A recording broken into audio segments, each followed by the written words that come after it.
Edition of A Sip with the Supernatural, episode 6, featuring Cole County Crusher with your hosts with the most, Leon Lexington. Gang. What's up, guys? This is the Sip with the Supernatural. You said episode 6? Yep. We're on our way to 666, boys. We'll get there soon enough. This is my excuse to day drink and talk fucking scary shit with the boys. We got my man to the left, Black Cat Kenny Mulligan over here. Cheers, brother. Now, my guy sitting over here to the right, would you love to introduce yourself? Yep, I'm the Cole County Crusher from Harlan, Kentucky, and I'm happy to be here. Now, I know that you've been on the show a couple times. How many times, Johnny? About maybe 3 or 4. Now, I've been off of social media, so I don't really keep up with the podcast and stuff besides being on here. Can I get your origin story, just like a brief rundown? We ask every guest that comes in just to get like the brief rundown on your origin story, where you came from, what inspired you, how you got to where you're at today. All right, well, the brief story is, because it's a kind of a long one, but the brief story is basically that I walked out of a wrestling event up in Jeffersonville, Indiana, and got discovered and got sent to Grindhouse Pro Wrestling. Shout out to Grindhouse, by the way. But I'm originally from Harlan, Kentucky, and from a family of coal miners. So I'm just carrying on the tradition. So the gimmick lives. It's not just that. It's a part of your whole identity, a part of your history. That's right. That's what's up. Ain't you the one that always tells me that you don't leave Harlan alive? Ain't that from a song? That was my entrance theme for a while. Really? Yeah. I have a bunch of questions of just rapid fire questions I want to get to. Okay. So I mean we can start that before we get into all the spooky shit. I came up with these questions today, so you're the first one getting them. Okay, sounds good. Fire away. Who was your first match ever, and what went wrong in that match, if anything? My first match ever was against Dark Star, and I believe that's on it's on YouTube. It's a black and white video, but I would say it went pretty smoothly. The only thing that went wrong was only with the video, and it was only because the audio cut out for maybe half the match. But I mean, outside of that, it went well. That's what's up.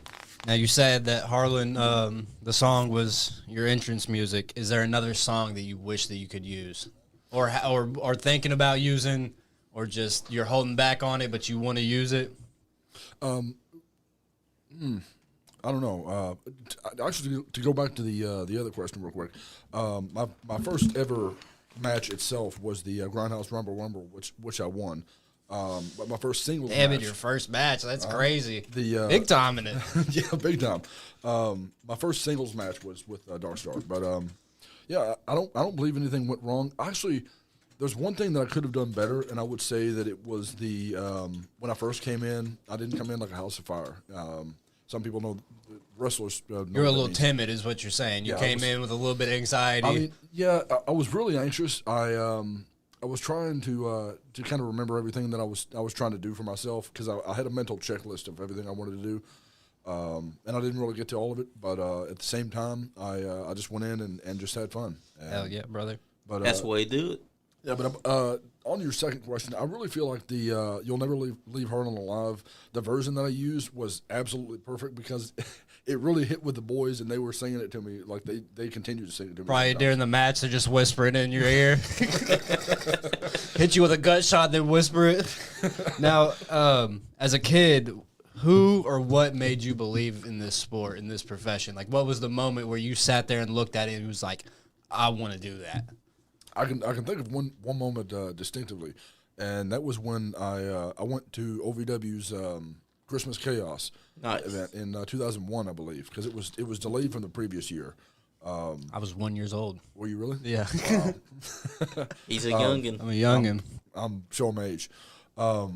So my dad took me to that match, and it was really eye-opening event for me, because as a kid, I just watched everything, and I was looking around at the crowd and how they were reacting, and the smell of the popcorn in the air, and the way they would react to every move. It's definitely different as a kid going to your first indie event to like I think I went to the big WB shows for RUP before I went to an indie event. So going to an indie event was like life changing almost. Like it really was. It made the fandom grow. I feel like it's not just on TV. Like I can go down the street and watch this if I want to. That's right. And you know what? You got a fan watching right now, Electric Current. She What's said, up, Electra? top item on his mental checklist was a succulent Chinese meal. You a big Had to come say hi. You a big Chinese guy? That's an inside joke, but I really like I do like Chinese food as well. So, But yeah, hi Electra, by the way. I love you and I hope to see you. But no, I think the defining moment as a kid was when I showed up to that OVW event with my dad, and I later found out that he went to the matches in Memphis because he used to live in West Tennessee. Yeah. And he used to go to the matches in Jackson and Memphis, and like watch- with the Memphis territory, like Lawler and Dundee and all Yep. them. That's and, crazy. Yeah, Lawler was one of his favorite wrestlers, if not the favorite wrestler of his. But he always used to remind me of the sound of Tojo Yamamoto's chops. He said his chops would just echo throughout the arena. He said they were that loud. I was like, really? Okay.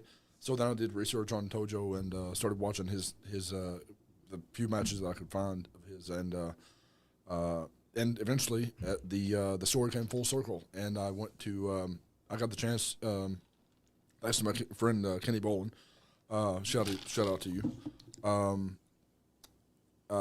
I got to take my dad down to Jackson and meet Jerry face to face. That's what's up. Hell yeah. Now, so you said you were a fan as a kid. Were you a backyard wrestler? Like, would you and the boys go out on the trampoline, or maybe inside your house, and your mom would fucking bitch at you and shit, or was it just would you just watch it? Because I know me and my cousins, we would like we couldn't do it in the house, so we'd tear the outside up. We thought we were the fucking Sandman. That's right. No, like, so me and my brother would just get into little scuffles or whatever, and we would just it would be the old he's doing moves on me, mom, you know. What was your go-to finish? What was the finish that you hit your brother on? I used to really like fireman's carries because when I was Now, were you the bigger brother or were you the younger? so All right, I was the younger brother, but I was the bigger brother. Yeah. My brother just didn't really grow out as much as I did.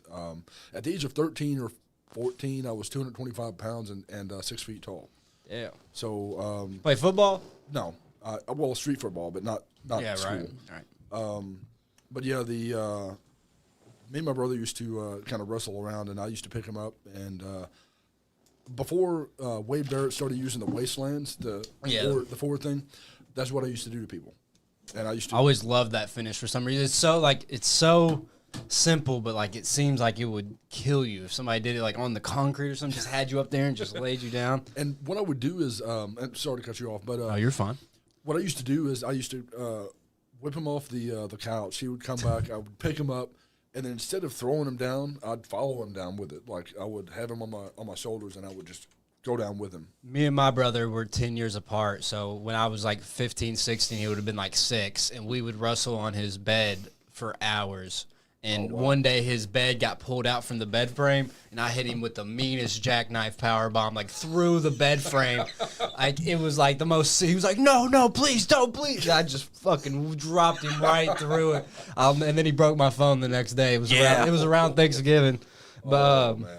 is there ever a move or a tribute in a match that you do just to like pop yourself or to pop somebody that possibly could be out in the crowd? Like something from a movie, something from a TV show, music, anything. Just something that you do that nobody else would even know that you're doing it. I actually have a few.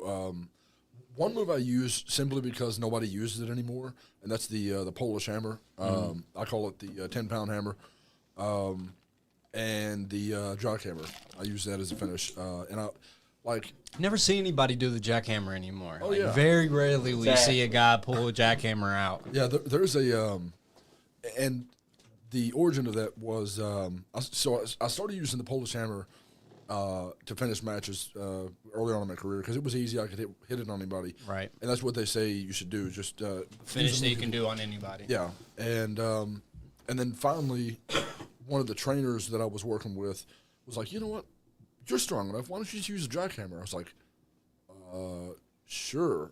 And Why then not? He was like, yeah.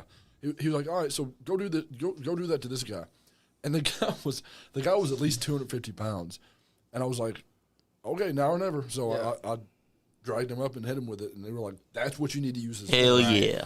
I was like, "All right." So I started using that, and after that, I just like, I wonder if I can hit it, because I keep walking through the locker room, and I keep thinking to myself, I wonder if I can hit the jackhammer on that guy. Like, I wonder if I can get him up. Ego thing. You see the biggest guy, instead of like the prison fight where you find the biggest guy and punch him, he goes in the locker room. He's like, I wonder if I could jackhammer this guy. That's right. Yeah. So you were a fan as a kid. Did you have wrestling figures, and did you book shows out? I did have wrestling figures, yeah. But mainly I just, it was weird because I kind of practiced moves like between figures. I didn't really have matches. I would just like try to bend the figures into like doing suplexes and stuff and like all that stuff. Seeing what you could get away with, Right. testing the future mind almost. Right. Practice the moves using the figures. That's how I do it. Now, what's the gas station meal after a show or before a show? Like either or. Gas station meal. Or any Waffle House order anywhere. Like if after the show you're going somewhere, where are you going? What's going in the tummy? What are we doing? I'm hitting the Waffle House first and foremost. Good choice. And Love the Waffle House. what I'm getting is I'm getting an omelet with 2 pieces of I chicken. didn't even know they made omelets Oh, at a yeah. Waffle House. What is that, like a special order thing? You got to ask It for might that? be. It might be actually because I've It never is. seen it on the menu. But I get an omelet with 2 pieces of chicken in it, and a lot of times it's really funny to watch them try to do it because they can't fit 2 pieces of chicken in there, so they just kind of put it on top. And Like, fuck it, he'll eat it anyways. Yeah. That reminds me of the chicken Alfredo that I had last night. They couldn't put the fried chicken inside, so they just put it on top. I get pecan waffles and double order of sausage every time I go. With Good like choice. depending on how I'm feeling, either a Coke, a Diet Coke, or a black coffee. That's usually my go-to. yeah, I'll throw some cheese, some bacon, and some jalapeno peppers on the. Never a on the waffle? Nah, Never a waffle? I'm a pancakes over waffles guy. Really? Yeah. Crazy. I don't discriminate against either. Besides French toast. Fucking French toast can bite it. That's right. French toast can bite it. Has there ever been a move that you refuse to take or refuse to give? Like if somebody was like, "Oh, let's do some triple whammy off the top," and you were like, "Nah, I ain't going for all that." Like, I'd like to say that I'm pretty open minded, but I've learned my lesson about taking a suplex on the outside. Yeah. So there was a few times where I took a suplex on the outside of the ring, and there was one time in Hardin County I was doing a fair for Terry England, and look at me, I'm dropping names everywhere. And Terry's the man. I love Terry. So basically, what I did was I took a suplex on the concrete. Woo. I forget what his first name is, but it was Sinclair. Oh, yeah. Kevin St. Clair. Yeah. So me and him talked about it. A little inside baseball here, but me and him talked about it, and I was like, you know what? Give me a suplex on the outside of the ring. He was like, you sure? I was like, yeah. So I can take it. yeah, exactly. I was like, I can take it. It's fine. I said, but do it right in front of my mom because she's coming to this match. And I was like, because I really take advantage of her emotions. Mm-hmm. And honestly, if you connect with one person, the whole crowd gets behind them. Right. So that's kind of like what I did. I was like, you know what? If I can pop my mom and try to get her involved in it, then everybody in the crowd will be involved. That's right. So what happened was Kevin Sinclair hit me with a suplex, and we still joke about it back and forth here. But the lower back hit first instead of my feet. Yeah. So I slammed. And at the time, I was like maybe 245, 250 pounds, if not more. And so all that weight went on my lower back. And it just, when I popped up and I had this wide-eyed look on my face, it was legit. Like Was that the first time you ever really felt like that? Or had there been moments prior? That's the first time I think that I was, The wind was really knocked out of you. yeah. In a different kind of way, because they say like your first bump will knock the wind out of you. But that was probably like more of a mental thing than it was a... Exactly. Actually, it was only the most recent. Because the first time I actually got my clock clean was I took a bad bump during training, gave myself a concussion, and then worked, I want to say, 1 match or 2 after that with the concussion, and then hit my head again during that match. Oh Wow. no! Yeah, I was because I talked to my trainer and he was like, so in the locker room in the arena in Jeffersonville arena, there was a setup for somebody to take pictures. Shout out to Mouse, by the way. Yeah.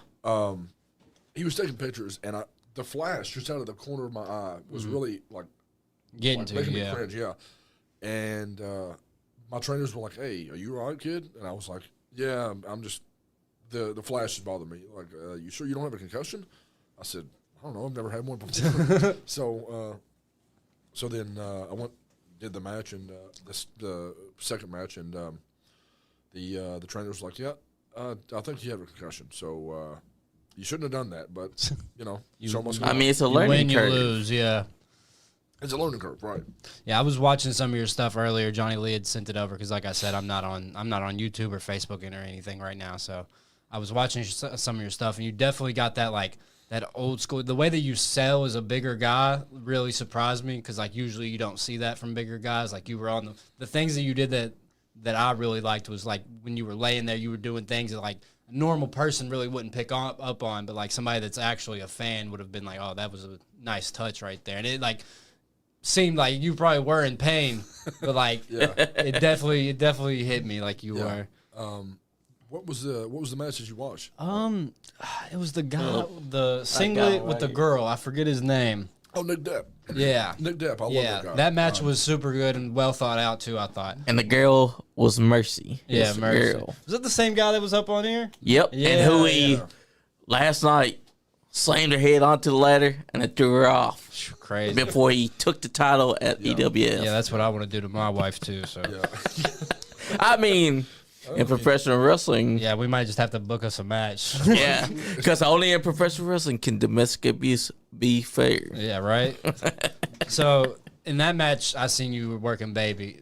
Do you have a preferred? Do you rather work heel, baby? It's somewhere in the middle. Because to me, you seem like you're the type of gimmick that you work is. It could be whatever town you go to. You could be this or that. I like to be versatile, but I mostly like to work baby because I love seeing people smile and seeing people get behind me. Because the coal miner thing, people tend to attach themselves to a whole lot better. So I feel like the babyface is my go-to. But I mean, I can work either way. Yeah, you definitely seem like you got that like maybe like whenever you come out, because the way that it's like from your entrance, especially if like there was ever a bigger stage for it, it would be like it gives me kind of like a older like Kane or Bray Wyatt type of feel to it. I feel like the kids at first might be a little spooked of you, but by the end they'll be by your back. Yeah. First time we met this man was at an EWA show. At that time, we didn't know who the Coke County Crusher was. He's bringing out his bird inside the cage, and Andy he was asking people if they want to hold his pee. And Andy was confused with things. He said, "I don't want to hold your pee," and then. We just were if Nick Depp just comes up and he's screaming, "No, Sean, you don't want to hold his peep. No." And then he broke character because he wasn't expecting the reaction. He's like, I got two more wrestling type questions before we get into the supernatural. Oh, also, Emily Cortez wants to say this real quick, Leon. I'll go for it. She said, "Yeah, he definitely knows what he's doing." Thank you, Emily. The bird's name is Petey. Petey. It was named after my grandfather's. Shout out Petey. Yeah. Shout out to Petey. Yeah. But Grandfather's parakeet, by the way. who's the biggest ego that you've dealt with in the locker room? Not saying like an asshole. Who's maybe the biggest star that you've dealt with in the locker room, or something on that level? I would say so. I met Carlito a few times in the locker room, but he wasn't really an ego. He was very welcoming and very open to questions and things like that. Because I like to talk to people that have been around about what I could do better or anything that I can like tweak or change or anything, and maybe get their advice on things. He's almost like royalty, down there in Puerto Rico and stuff. I mean, he's like line the streets. Yeah. Like, the mayor could come out, and if Carlito was there, they probably wouldn't even give a fuck. Exactly. Yeah, Cologne's here. You better relax. that's right. That's right. It's Cologne County. Yeah. But I don't really know if there's an actual ego about anybody that I've met in the locker room. I will say that Tony Gunn, I've been in a few matches with him, and he is absolutely one of my favorite people to be in the locker room with because he was always willing to give advice and always wanting to help me become better because he would record the matches and then immediately after the match in the locker room Come he'd back go, to you. Yeah, he'd go, this is, well, we could have done something different here. Yeah. And just kind of a learning experience. And every time I'm in the locker room, I enjoy being because it's been a while since I've seen him in the locker room, but we've worked on side projects together with my former trainer. But every time I meet him, it's always like a learning experience. But more recently, I would say Larry D. I love that guy. Hell yeah. I love that guy. He's the best person to work with, and I couldn't sing his praises higher. Right. That's right. Yeah, 'cause it's always seems like it's always good whenever you get like these stories of guys that come up in here and they talk about how there's not really jealousy or ego, even though there might still be underlying, but a lot of times from whenever I would listen, it would be like mostly everybody's trying to get along and trying to help another person out, and it's just like the camaraderie of it all. as it should be. I got a little side story here. Y'all remember Jake Christ? Yep. So I've busted both my biceps. Okay. Golly. Yeah. The very first time that I busted my left one, there was a real camaraderie in the locker room after I did it. It was Amazing Maria. Love her to death. Definitely. Maria Kanellis or No, Amazing Maria. Oh, Amazing Maria. Badass deathmatch wrestler turned OVW agent right now. I think I know who that is. Yeah, she's a phenomenal person to learn from. And Jake Chris was there and several other people, but Kenny's over here watching some of your matches right now. oh yeah, the Larry D match, I believe it was last month. I want to say was one of my favorite matches ever. But anyway, so I couldn't move my arm. I didn't want to. I mean, I could, but I didn't want to for fear of No Waffle House omelet after that. Right. Straight to the hospital, kid. That's another story too.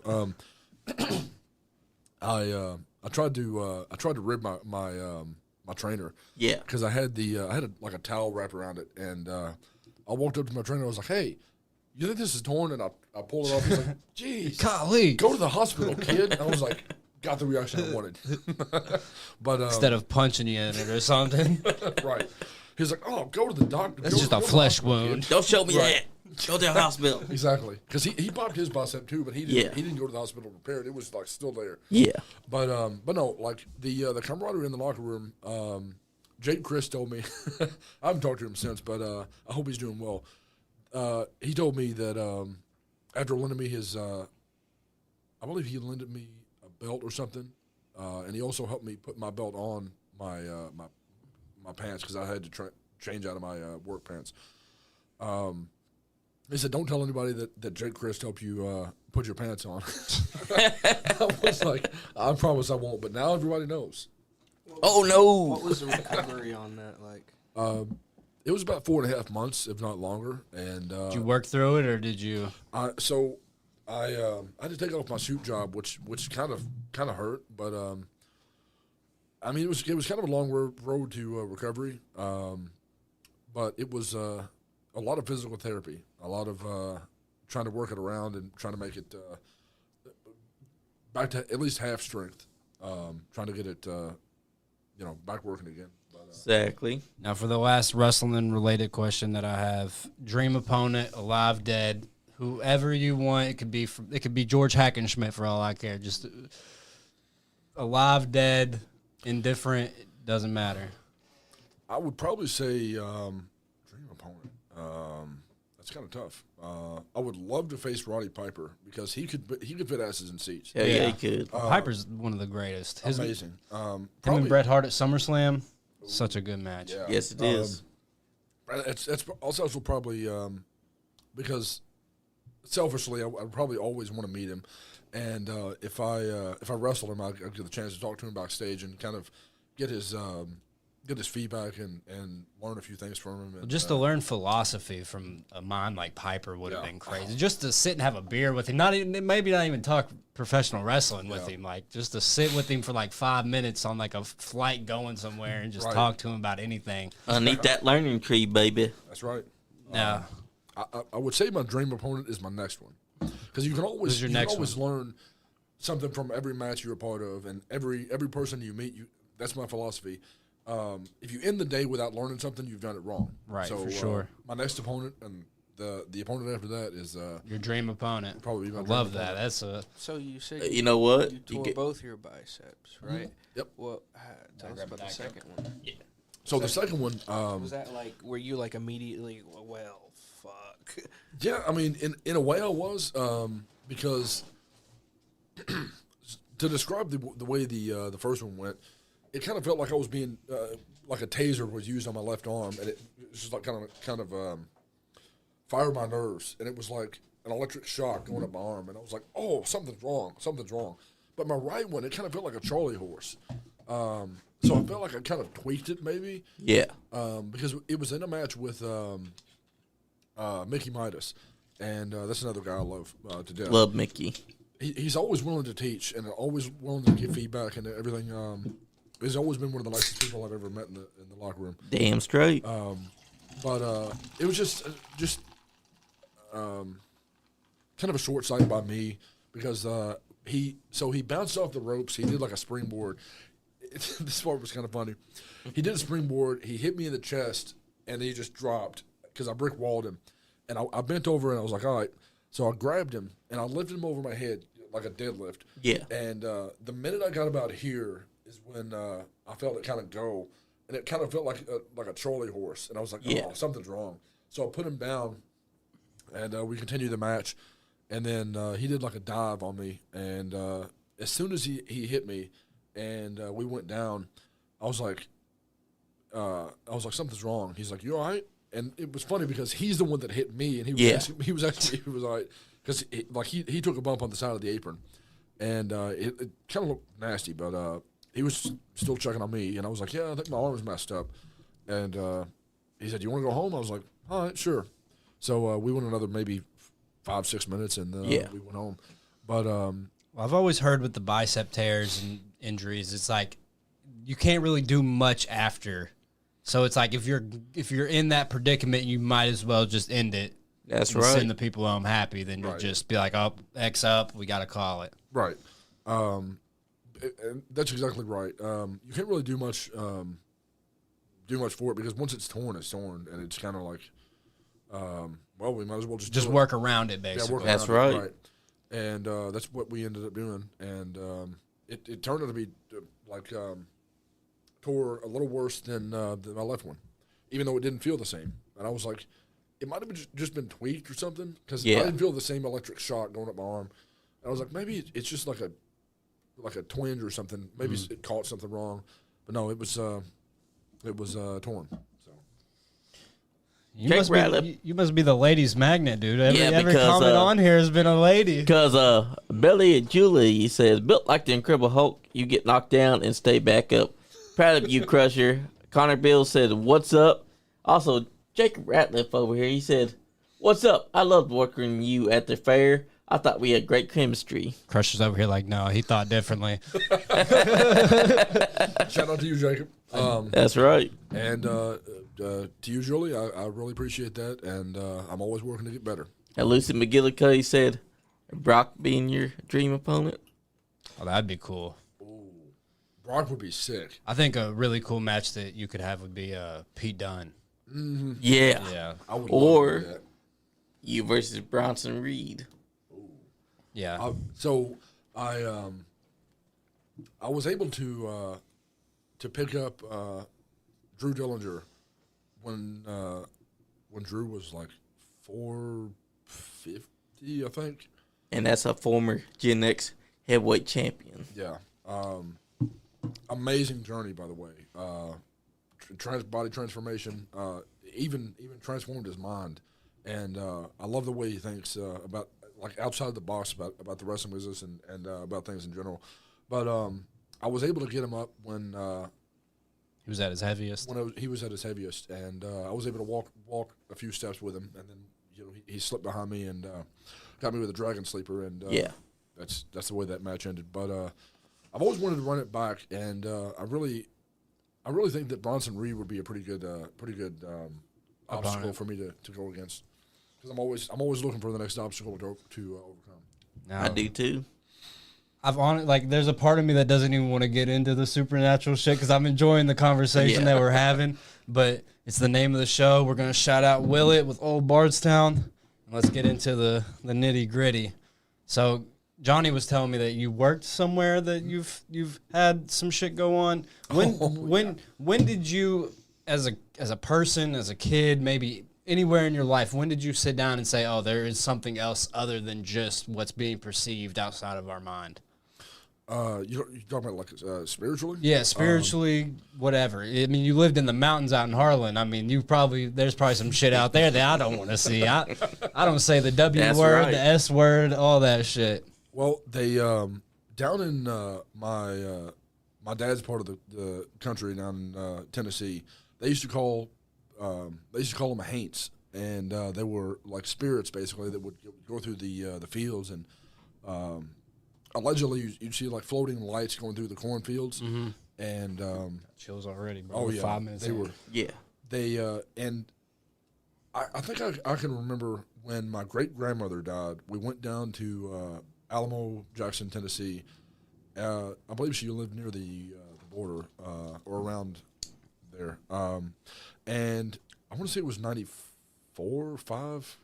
No, it was a little later than that. But we went down there to spend the night and to kind of go to a funeral and do all that thing. You want another drink part? Yeah, sure. All right, got it. And so what we did was we spent the night there, and it was crazy because in that part of the state, it is completely black. There was no street lights, nothing. You looked out of the window, and it was just nothingness. And it was like that movie, The Mist, where you couldn't see the hand in front of you. Okay, that's scary. Yeah. And in the early morning, you would see the dew and the mist kind of rising from the ground. But early that night, it was maybe 10, 11, 12 at night. We were all getting ready to go to bed because we had an early morning the next morning, and I woke up. I remember I woke up in the middle of the night, and I looked up from the couch that I was laying on, and all I could see was a lantern coming around the corner inside the house. Yeah, and I was like, "Grandma," because like I didn't realize that we were there for a funeral because I was so young. Yeah, and I was like, because we used to call her Mother Ree.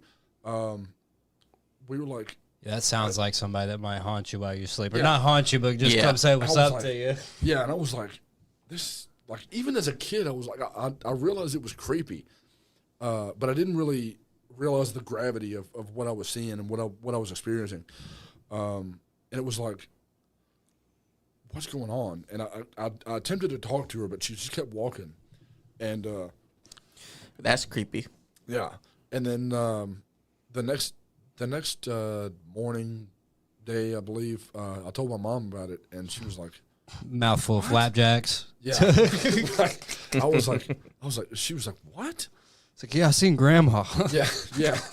Like, what'd you say? It was definitely surreal. Well, I know, like, just in general of how Kentucky is, I feel like probably all four of us have, like, just superstitions about stuff like that, like knocking on the door after 8 o'clock, or just you don't write on a pen inside of a bathroom. Like, these aren't actual superstitions, but stuff like that. Mm-hmm. And down there, I feel like they have that to like a T type deal. Is that how that is? Is like, was your grandmother or mother very like superstitious in a way? Not really. My great grandmother, it was on my dad's side. Like I said, we were down in Tennessee. I don't believe she was very superstitious. I didn't really Yeah. know her till the later part of her life because I was so young. But basically, my dad and my grandfather would always tell us about stories about, like I said, the haints going through the field, like the floating lights and things. I feel like that's where I kind of came to grips with, like, we're not alone. Right. There's something else that we don't quite understand that's going on, and maybe it bears understanding a little more. See, And it opens your mind a little it's bit. crazier for him to say his father and his grandfather, because in my family, it's always the women who have more of the supernatural, like, inked abilities into it. Like I've told Johnny, I've said it every show that we've had. Yes, you have. My dad was too poor growing up to believe in ghosts. That's why he's skeptical Yeah. even when he sees one. Nice Guy Andy was too broke as a child to even see a ghost because he had. I mean, didn't y'all see two of them before? And he's just What up, telling you, Jabbo? he's basically writing you off when you're saying, Dad, those were two fucking ghosts that we just saw. I've seen ghosts at his house, and he's like, "Boy, shut your fucking mouth." I guarantee that you tell him that it's ghosts, he's like, He's like, they're just seeing things. I was too poor to believe in that shit. He said, I'm eating a bowl of shredded wheat. You think I really care about the shadow that's over in the corner? I mean, for all I know, that's just your shadow, boy. It's like, hey, while you're here, pay rent. Yeah, literally, that's what he told. Every time I was a kid, and I would say, Dad, there's something down here. He'd be like, is he paying rent? And I'd be like, no. And he'd be like, all right, then it ain't fucking real. It kind of reminds me of me when I was a kid, and there was like a bug in the house, and my dad would be like, oh, they don't eat much. I was like, all right. I was like, all right, well. It got me there, Dad. You're right. I was like, all right. Well, Dad, there's a monster in the bed. Does he pay rent? Doesn't eat. All right. He doesn't and eat. So where from there, from the Haints and these things that you've seen, did it evolve? Did you go looking for these things, or have you always just had that innate ability to kind of feel out a place and be like, oh, this isn't the right location to be at, or I can feel something in here, a presence or anything? Anybody in your family have stuff like that, like somebody that you know? I mean, you said your dad and your grandpa would tell you these stories, but like, was there anybody in your family that would be like, basically go to you and be like, don't go looking for these things, because I have, and it's not the way to go? Not really. My mom's also told me some stories about shortly after her mother passed away, she would tell me about this story about where she would have her keys on like a dishwasher or counter or something like that, and she was in the living room, and forgive me if I tell this story wrong, Mom, but the keys would just all of a sudden go flying across the floor, and she was like, something's going on here. And she had like several things happen like that, but that was long ago. I mean, not really. I don't really have anybody that told me, hey, don't go here, don't do this, I've experienced this or that. It's kind of more of a mutual respect. You don't talk about. Right. It's almost like that. I've always kind of experienced that for myself. I've never really gone searching for them, but I've been in locations where it was like people have told me, like, hey, you might see some things, you might experience some things, but don't worry. It's If we go ghost hunting again, we need to bring this guy. Yes, we do. Dogman attacks. We got the Crusher with us. Sounds like we got our perfect EVP detector right here. We got our supernatural bouncer over here. By the way, Omega dropped in. He says, Crusher, Fierce, Omega. Oh. Talking smack. Oh, Cash Jackson popped in. He said, my guy. Yeah, dude, you got. Love you, Cash. We've had people on here that didn't get one comment, dude. They're lighting you up, man. They love you, Crusher. Crystal Graham said, Crusher, one of the best. I appreciate it. Love you, Crystal. I hope you're doing well. I haven't seen you in a while, but I hope you're doing well. But Crusher fears no man, Omega. And honestly, if you want to step across the ring for me, be my guest. Be his guest. That's right. But yeah. I always love a good fight. Fighting is one of my favorite hobbies. So whenever you're at these places and they're telling you that you're going to see things strange, does it just happen? You take a look outside your eyes, you see something moving, you're like, Yeah, have you ever Okay. have you ever been to a venue like, oh, we're going to freaking, I'm trying to think of a shitty town in the middle of Kentucky. Yeah. Barbersville. Have you ever been to a Barbersville, Kentucky event where you went into the arena and you was just like, yep, I don't want to be here long. Can I go on first? No, I always found it kind of intriguing to go into places that people say were haunted or active supernaturally.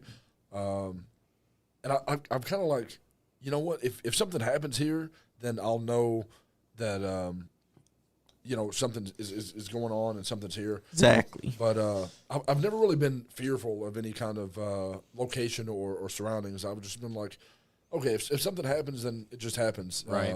and I get to experience it. But if not, then so be it. That's right. But I don't know if you want me to tell you the story now or not. Tell it whatever. Okay, If you so- got a story, hit us yeah. with it. We want to hear it. Okay, so as I said in my status earlier on Facebook, one of the most haunted and active locations in America, Waverly Hills Sanatorium. Oh, we get Yeah. we get a new Waverly story every Hell yeah. single episode. It's every single episode. Yeah, we get a that's new right. Waverly story. Yeah, I worked there. I want to say the latter part of 2016. Oh, you worked there. That's what he was telling me, that you Yep. worked somewhere. I didn't know. Yeah, I think every guest that we've had has either worked there or been Yep. there for like a wedding Or got something. married. Yeah. The only time wedding. somebody got married there. Yeah. Yeah, our last guest. God Bay Paranormal Yeah, they had were- their wedding for the first time, and the only wedding that's ever been sanctioned there between them. Wow, that's something. Oh, look, Nick that popped in. He said, Cole! And Crystal Graham said, you only fear short people, a.k.a. her. She's just kidding, love. You better show her the Instagram, my guy. Give her the snap. She's over here crushing, my guy. Crusher on the crusher. You're crushing on the crusher. Short people always intrigue me because they're closer to hell, so they usually have kind of adverse attitudes. Yeah, for sure. And you still owe her a trip mother to is a- Waverly Hills. Okay. He'll hold you to it. Yeah, I'll hold you to it. So I used to. So I worked at the Waverly Hills Haunted House.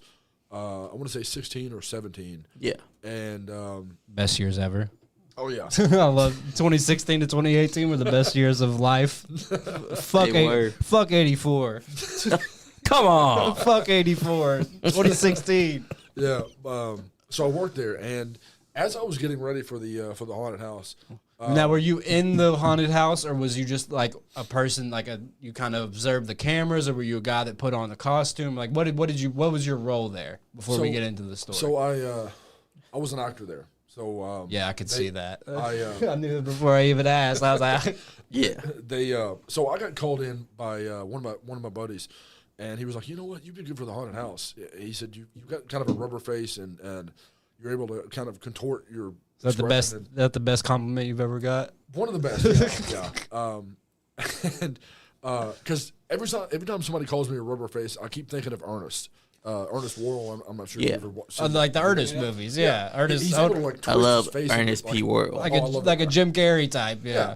And so he was like, you know what, you should try your craft at that. And I was like, all right. So I showed up there, and maybe a few months after that, I think I started there in September, and mid-October, I want to say, is when this happened. But I was getting ready, and I was getting my face paint on, and I put my gear on and everything, and I witnessed the head of security talking to this girl that was also part of the haunt, and it was at the end of the conversation, but basically what happened was he had flagged her down. He tried to flag her down. Hey. Yeah. And she just kept walking. And all of a sudden, she comes around the other corner from behind him. And she was like, hey, you called me? And he was like, what? Yeah. You just went, why didn't you just answer me? She said, no, I came from back here. Yeah. So it was later discovered that was a doppelganger. Yeah, he's. Oh, shit. He has a lot from the stories that he's told me about Waverly. The doppelgangers and mimics are very Very active. very active in that place. But I caught the end of the conversation, and basically, like I said, he tried to flag her down, and she just kind of kept walking, and then he turned around and she was like, "You called me," and yeah, it turned out to be a doppelganger. That's insane. It was creepy to even hear about. I mean, it's one of those stories that, like, it's one thing to experience it, which is probably on a totally different level, but to just overhear the end of it, yeah. Just to hear it is like, that actually happened, like, not 5 minutes ago? Yeah. Like, Creepy how, stuff. it's surreal. Like, and you probably weren't paying that close attention to it, so whenever you overheard it, you was like, what the fuck is going on? Right. Because I looked at the corner where the doppelganger turned, and I was like, there's no hallway leading back around. Mm-hmm. She couldn't be ribbing him. Yeah. And I was like, that's creepy. And that's kind of like what opened up my mind in the sense of Waverly Hills as a location itself. Mm. And I was like, you know what? There might be something here, something to the stories that people were telling about the entity that is known as apparently Mr. Black or something like that. The second story I actually experienced myself. Uh-oh. Yeah. So I used to be part of a wrestling tag team called the Bruisers. Yeah. Mm-hmm. And they were begging me to talk to the owner about getting us on a tour, like a paranormal tour. So I was like, all right, let me just figure out what we can do, and I'll get back to you. So a little later, I told him, I was like, you know what, you're in luck. I got us a tour. We're going up there like on Friday night, I want to say, or whenever it was, and I said, we're going up there, and we're gonna go for the paranormal tour. They're like, oh, cool.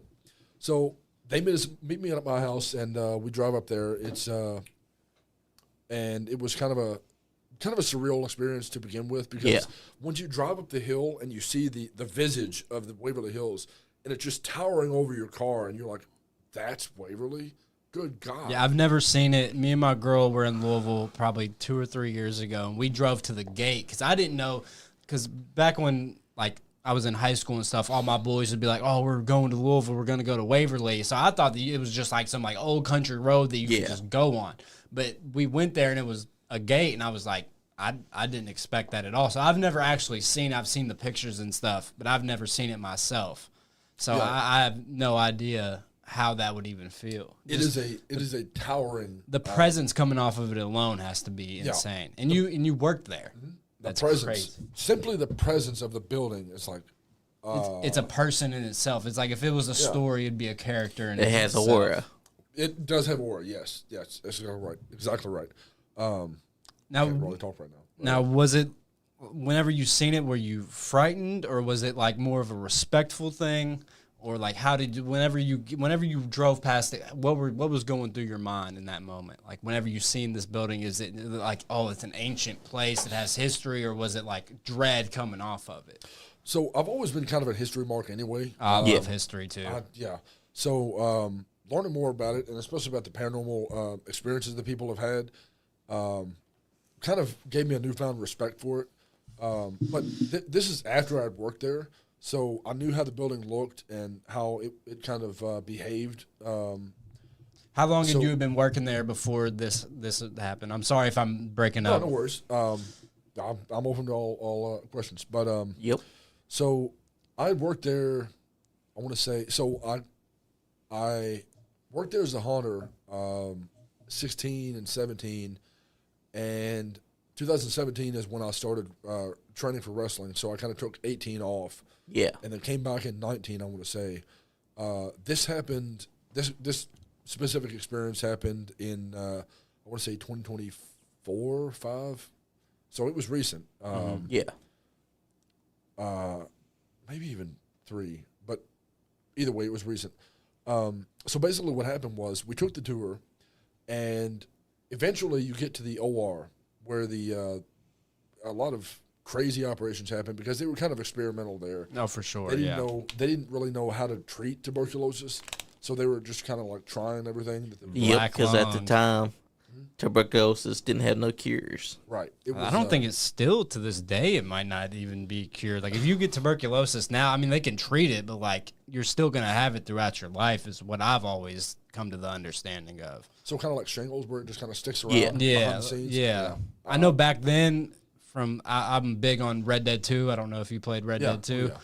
I've like from playing that game, I got big into like the history of back then and stuff with tuberculosis and stuff. So it was like if you got black lung, they basically pronounced you dead on sight. Like you had about 3 weeks to live, and that was about it. It was they were already preparing the box. So and I didn't really realize how deep of a pandemic it was. It was like it was killing. I want to say it was killing a lot of people per day, and I'm not sure if you ever heard about the stories about the body shoot. I have. Yeah. I've watched all the Ghost Adventures and Ghost Hunters and stuff where they go there. So basically, the story behind the body shoot was they didn't want to see a hearse pull up to the front door. Yes, it is every Matthew hour. Berry. What's that? He was asking, is this at Waverly Hills? Yes, sir. Yeah. So they didn't want to see a hearse pull up to the front doors every hour or several hours.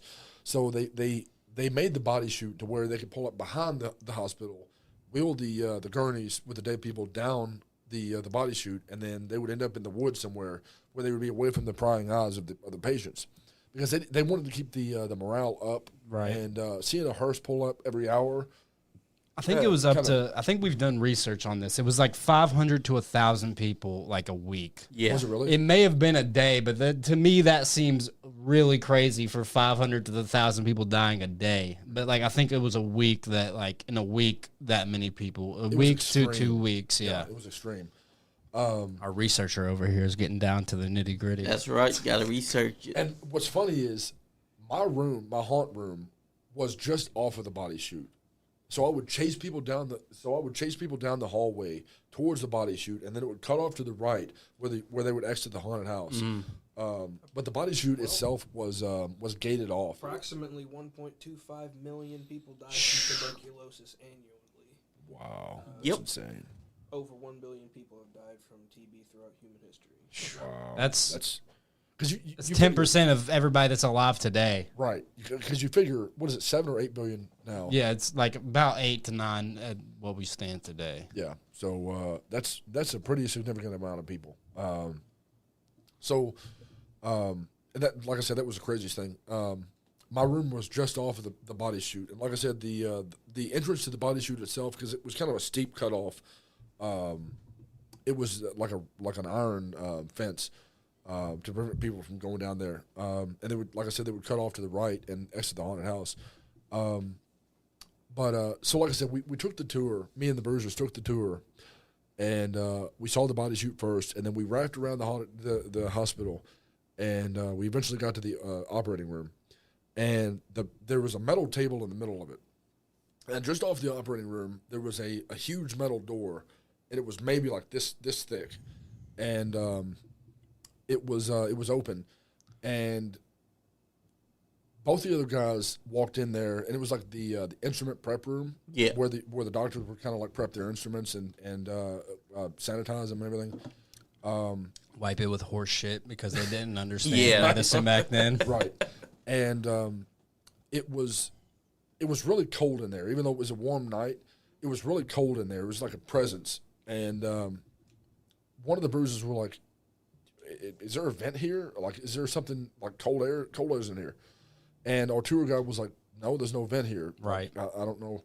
So, but they described the door as it was being so thick and it was so warped that it would rub the ground if it ever shut, and it would like just scrape it. And so both the bruisers were in there just examining everything and just kind of like, "Oh, this is cool," and so was I. And the minute we stepped out and one of the bruisers touched the metal door, it slammed shut on him. Oh, shit. Yeah. So, but luckily for us, he was on the outside of the door. But, Thankfully. yeah. And one of the other people on the tour were like, "Did everybody just see that?" And it was crazy because it didn't scrape the ground. It just shut. Slammed, yeah. Yeah. Just shut right in front of him. And we were like, okay, let's move on. Yeah. Now back to pro wrestling. Have you ever been to a venue where you stepped in and you were like, "Yep, this is probably not like," because I know whenever I go, like sometimes you go to these indie shows and like they're in a place where it's like this place has history. Like even if it's an old high school gym, that especially out in these older towns somewhere deep in Kentucky and Tennessee and all these other areas, there's history in these schools and these That's what I'd like to know too. Yeah, have you ever felt it? Have you ever felt it in any of these buildings? I wouldn't say I felt any kind of supernatural presence, and maybe my mind's not tuned up to that kind of thing. But Yeah, you're worried about other things other than just Yeah, like wrestling. yeah. But I have walked into buildings that had history to them, and I was like, you know what? I wonder how this building was back when it was being actively used. And there's one building in particular, and it was in Crossville, Illinois, and I want to say it was like an event center or some kind of like a school or something. Yeah. But there were like school photos dating all the way back to like the 1930s, 1920s, and they had like it was almost like yearbook photos, but they Right. had like it was because it was probably a smaller school, so Yeah. they could do something like that where they could like outline the history of the Right. school. and I believe it was an event center that turned into that from a school. But yeah, they had people's like high school photos and things, and you could see kind of the history going down because as you would walk down the hallway, the years would get Deeper into like now. yeah. I know whenever I go to like schools in general, schools and churches and hospitals always have that vibe to me. I don't Yes, know they do. what it is, but like if I go into like, even if like my little brother's playing like a basketball game somewhere and I go into the school, I feel something different. Even if it's not like a grief feeling or like there's something here. Like I just have that feeling. I don't know what it is about schools, churches, and hospitals, but in Yeah. government buildings also. Like sure. like all those buildings kind of just have that same, not an eerie feeling, but like Yeah. more of just like there's something underlying here that I'm not processing at the moment because I'm a guest in its house. But if I was here all the time, I feel like I'd be able to feel that.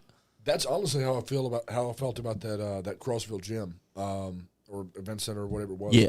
Because Crossville is kind of a village of 800 people, if not a little fewer, and so it's kind of a small town,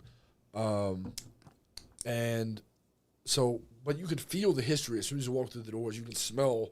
It's almost like that new book smell, you know. Right. New car smell. Yeah, You it can. kinda like- There's ghosts here smell. You can kind of. Yeah. You can kind of get that. Like you smell and you feel the history. You're like, so a lot of stuff happened here. You can kind of feel it as you walk. You can as a kind presence. of feel people leaving class kind of deal. Like you Yeah. know what Yeah. I mean? Yeah.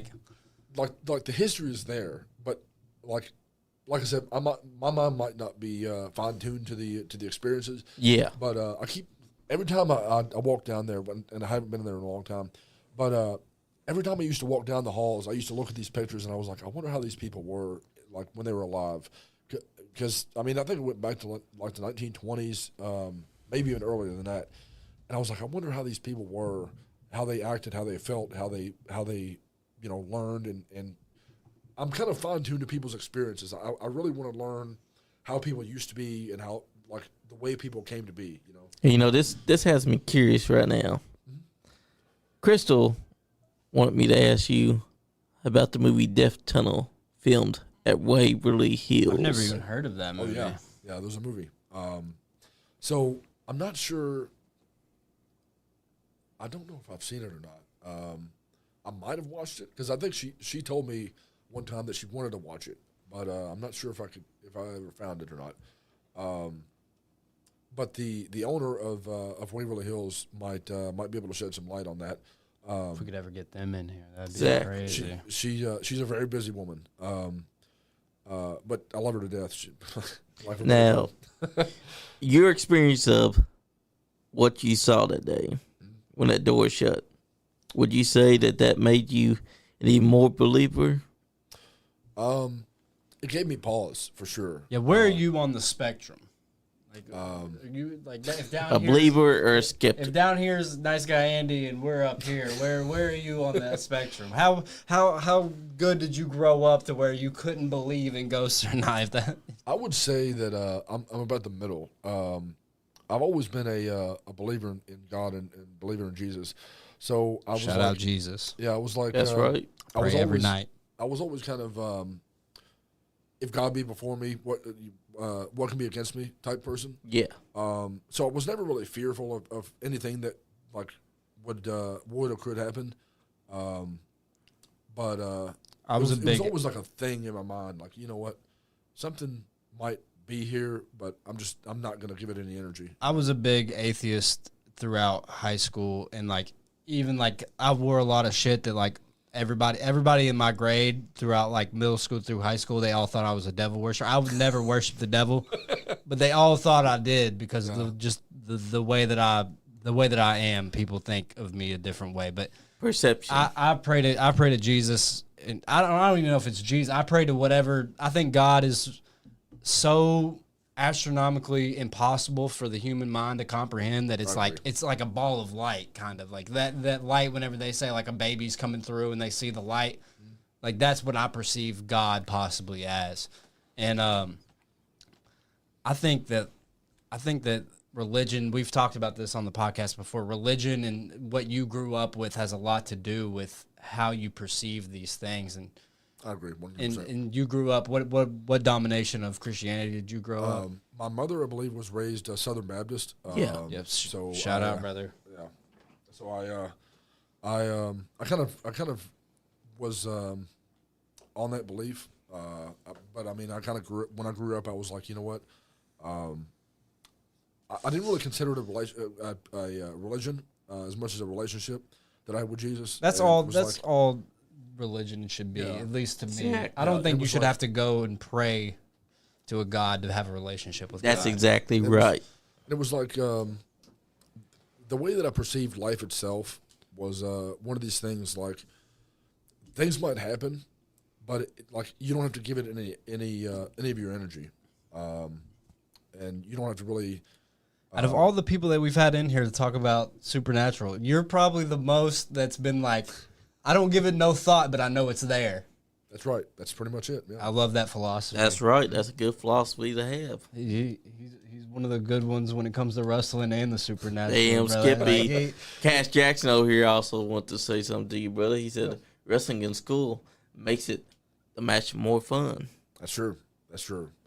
There's something awesome about just going to like a high school gym or an elementary school gym Yes. and watching a match. Like Yeah. it's just it feels different. It feels bigger stakes. I I, mean- don't know what it is. And also getting Chris Crow suplex onto the gym floor by Michael Zodiac that day. Yeah. So you've never had anything happen on like as an indie guy or what? I shouldn't have said that because that was fucked up. No, that's you're okay so because he is an indie wrestler that is doing You great take work. very good pride in your craft, and to some people that may be disrespectful, and I apologize, but y'all stay at a lot of hotels, a lot of motels, maybe even a friend's couch, maybe even fuck it, we got to go to the next town next week. Yep. We got to go to the next town. Maybe tomorrow. slept inside your car, Sleep maybe. in the Waffle House parking lot. You've never had anything happen on the road?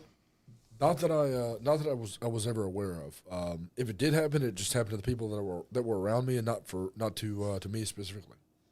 So You got lucky there yeah. because just imagine you pull into a Waffle House parking lot, you want to sleep there that night, I feel like Waffle And House then- got an aura about it at a certain point in the night. Like, and then you feel like a ghost is just taking their hand and just gradually the Waffle raking House your turns bed. into the back rooms after a certain point in the night. Like Yeah. after 4 a.m., that 4 a.m. to like 7 a.m. before the truckers get there, it's like You know what? If a the ghost is worker there, isn't the work. You're like, can I get you order your omelet? You look over, it's just on your table, and you're like, that guy didn't even cook my eggs. Like I don't know what's going on here, but time does not exist. but you know, Have you ever had anything like that happen? Because me and Kenny have a story. We work at UPS, and we have. Same here. You worked at UPS?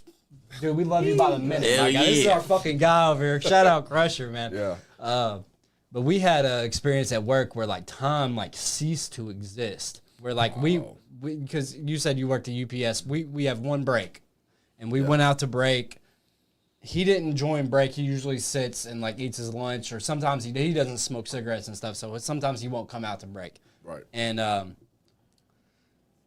20 minutes goes by after break. I go to my spot. I sit in my chair. I relax, and I'm looking at my phone. I kind of drift off and like get like in a blank space. And they call break again, which never happens. We've told this story a million times. That's right, yeah. To me, it felt like about 45 minutes, like it was about to be the end of the night. Yeah, and then and then we get hit with break again, and I thought the belt went down because I had already eaten my lunch. And me and him. I only have the one lunch. Right. So I'm like sitting a there time looking skip at an almost. empty bag. Wow. When break hits a second time, and I'm like, wait a second. And, what just happened? And this time I remember precisely because I went out to break and I looked at this girl that I used to bump cigarettes from, and I was like, I remember earlier in the break I said, aren't you glad that I didn't bump a cigarette from you? And she was like, yeah. And then we go to break again, and I was like, I need a fucking cigarette. Like, what are we doing here? And I remember Kenny came out there, and like literally, I'm over here. Have you ever seen that Always Sunny meme where the guy has the board above him, and he's got trying to piece together what the hell happened. What's happening? That was me, and he comes out there, and he's like, no, we had break. And they was trying to say they were trying to act like I was crazy. They were trying to they were like, nah, you're crazy. This is the first break I've had today, and Leon's over there like spiraling. I'm literally out like He's going crazy trying to rack it up and figure out. I'm past consciousness at this point. I'm in a different realm of thought. Looking at the blue pill and the red pill. Meanwhile, Kenny's go over there holding that empty sack. Kenny has a Kroger grocery bag, and he's like, we already took break. I sat down. I slammed an empty fucking bag right in front of Leon, and I said, I've already eaten lunch. We've already had break. That's insane. Nobody else believed us. Till this day, there was the weirdest moment, which we've had weird moments in there, because, you work with your headphones on to stay away from the chaos that's happening in there. So we would get, I'd hear my name every once in a while. I know he said the same thing. You see shadow people. People have died up in the Lexington UPS. So shit has happened up there.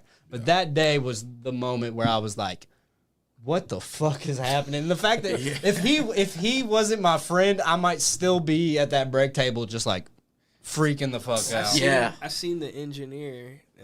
He got ate by a belt. And they ran the belt 30 minutes after removing his corpse. And Nice Guy Andy works at UPS. He's worked there for 20 years. And the guy that died, his name was Andy, so he was coming up to my dad and being like, oh, we thought you died today. He's like, no, motherfucker, I'm right here. I've been on unload all day. And he's like, what you mean you saw me getting eaten Have you ever had a moment on the road where you're saying you pass mile 65, you're going towards wherever you're going, and then it just resets that? Any moment like that? Or you've had a moment where you look at the time, you know what the time is, and you're full, but then you look down, and the time seems like it jumped. You're like, no fucking way. Yeah. Honestly, on my way home from work, a lot of times I'll have. Where do you work at, by the way? UPS. That's still there. Fuck yeah, bro. So you're one of us, bro. You're a union member. Yeah. Oh fuck yeah, he's family almost, bro. That's my cousin over here, Crusher. That's right. So a lot of times on my way home from work, I would always call it road hypnosis, because it would just kind of drive and then it would just kind of blink and it's like, how did I get home? Yeah, I get like that on the interstate all the time. If I drive on the interstate for more than sometimes 30 minutes. You go on autopilot. Yeah, autopilot almost. Crusher's OCD just happened right there. I just caught that. I was like, yep, I caught that too. Can't get away from me. It was a hair or something. I was like, hold on, what is that? Johnny's perfect beard over here. Yeah. I mean, I do got a perfect beard. You really do, though. Honestly, I can't grow a beard, so I always trim it down to grow teeth. Yeah. I can't grow a beard either, brother. Yeah, it always comes in full over here and just nothing here. So I get my cousins fucking the Russells, which is my mom's side, and my dad's side is the Watkins. The Russells grow a neck beard, and that's what I grow. And I'm like, God damn it, I don't want to look like these fucking Appalachian fucking moonshiners over here. I mean, Harlan. That's all he had to say. It was Harlan. Shout out Harlan. But, Cash Jackson said, I got fired from UPS and not able to return. I wonder why. I mean, like a genuinely, you just you can't smoke meth at UPS. I'm sorry. That will do it. That's about the only thing that you can't do there. I've tested the limits, and meth is probably right there. I will say for the record though, Cash has always been a really good dude. Shout out Cash. is. We're just fucking around. Yeah, all jokes. They have a really harsh no rehire policy. Even if you tell them like, hey, this job isn't really for me. I'm headed out, whatever. Now, it's like you got to be on probation for a year, and then 9 months you can get hired back or something like that. And I've seen people get put on the blacklist for like 6-7 years after they leave there, and they're like they go off and try another job and then try to come back, and I'm like, hey, the other job didn't really work out, and they're like, oh, you're on no rehire, and it's like, why? I gave you 2 weeks and everything, but it's just. Maybe they realize that you learned their secrets or something. Maybe the inside of the operation. I don't know. They got to debrief you. Yeah, but back to the, you had a name for it. I forgot what you said. It was kind of like road insomnia or something like road that. hypnosis. Road hypnosis. But it's kind of like you go on, like you said, autopilot. On my way home from work, sometimes I'd go. I would. It's not like I would fall asleep, but I would snap back to reality when I pulled in my driveway. You'd kind of wake up for a second, like, wait a second, where'd the time go? How did I get here? I just teleport down this road. It's like you had an out-of-body experience because you're driving, but then you wake up and realize, oh shit, how did I get here? Right, like how did I make it home? And it's like a lot of times I'll walk in my house and I'll turn around like. Got to make sure your car is okay. Right. It's like, that's a really scary feeling because I look back in my car, I'm like, okay, no new dents, no blown tires or anything. I'm good. We're all good. But you live alone, or you got a girl or something, kids maybe? No, I live with my family. That's what's up. Shout out to the family. Yep, that's right. So yeah. What? Cash Jackson broke someone's nose. That's why he got fired. Ooh, that's no. I've seen people that fought there. They never get rehired. That's another like on the stoop. That's honestly apropos for Cash because he don't really come off to me as somebody who handles the BS. Like he just like, all right, if you're about it, let's be about it. Right. Exactly. So that's my brother, by the way. I love that guy. I can just imagine him punching one of these snot-nosed fucking supervisors right in the face, dude. I can too. Yeah. There's a lot of snot-nosed supervisors, and that's all I'm gonna say for that. That's not to say there's a bunch of great ones too, but there's certain ones that definitely could use maybe some type of attitude adjustment. And it grate the nerves. Yeah. Have you ever seen a UFO? No, I have not. I have. Have you really? Yeah. Oh, just back in 2021. I think they dropped you back off. No. They gave you they said, Johnny, we need Reese cups, and they dropped you back off. Me and my cousin's boyfriend were out on the porch. It was 1 or 2 a.m. We were sitting down. He looks up. He's like, Johnny, I think there's something inside distance. And it's not a damn plane because it's just hovering there. So I turn around, and sure enough, in the distance, right there across the bridge from my house, you can see what looks to be a UFO just hovering above someone's house. And me and him's just sitting there staring at it. I'm staying up just to look at it. I'm like, this thing ain't fucking moving. This ain't no fucking plane. Now, other than the Haints, have you seen, I don't like to say it, the S words, the SWs, the Indigos? Call them the Windy Boys. Yeah, the Windy Boys. Have you? You grew up in these Appalachian areas. Did you ever encounter something that like? Hold up, real quick. He said he punched the manager at Joe's Crab Shack. I have a crazy story. How did that get you fired from UPS, bro? He punched the GM. He punched the GM at UPS at the Crab Shack. Oh man. That gets you what fired. What were you doing at the Crab Shack with the GM, bro? I have a story very similar to that. When I was like 7 or 8 years old, we went to Applebee's. It was me, my mom, and my dad. Did you go out with the dude and looking? You're like, hey GM, let's go hit Joe's Crab Shack. Or did you just roll up and he was there talking shit? Like, what? How does this work? But By the way, you're fired from a job that we're not currently at. oh, that'd be the That's that'd be the bullshit. worst. That's like getting fired on your day off, bro. You get Right. fired at a Cash different said- location. Cash said, "Big little bro knows me." Laugh out loud. But we were at Applebee's. It was me, my mom, and my dad. I was like 7 or 8 years old. And Also, not to cut you off, but Applebee's is a vibe by I itself. fucking Yes, love it is. Bro, the ones down here are shit, but if I found a good Applebee's somewhere, probably in some small town, it'd be the best fucking meal you've ever had. That's right. Shout out to Applebee's. But Sponsor the show or something. Applebee's, That's right. hit us up. Hit us up. We're and in cook us some the steak. neighborhood, Applebee's. We've been in the neighborhood. We've been in the neighborhood. Cook us some steak and shrimp. That's right. All we want to do is eat good. But we were at the Applebee's, and my dad's supervisor was there. And my dad and this guy had beef for years. They had almost fought on the job, everything. And we're leaving the Applebee's, and this guy just has his mug of beer. It's a fucking, you know how those big ass mugs at Applebee's are. They're gigantic. They look, The frosted mugs. yeah, the frosted mugs. He's holding up his beer, saying bye to my dad. And his beer just fucking explodes, right? Like shatters all over, and beer goes everywhere all on him. He's like, oh, what the Like fuck? a sniper just Like no, shot like it. literally like a sniper just shot it. And we get in the car, and my mom gets a call. My Uncle Ernie had just died. Like right as that, like he was dying as that happened. Like he had just had a heart attack. Oh shit! So that's like, I don't know. I've probably told that story on here before, but that I was, haven't heard it.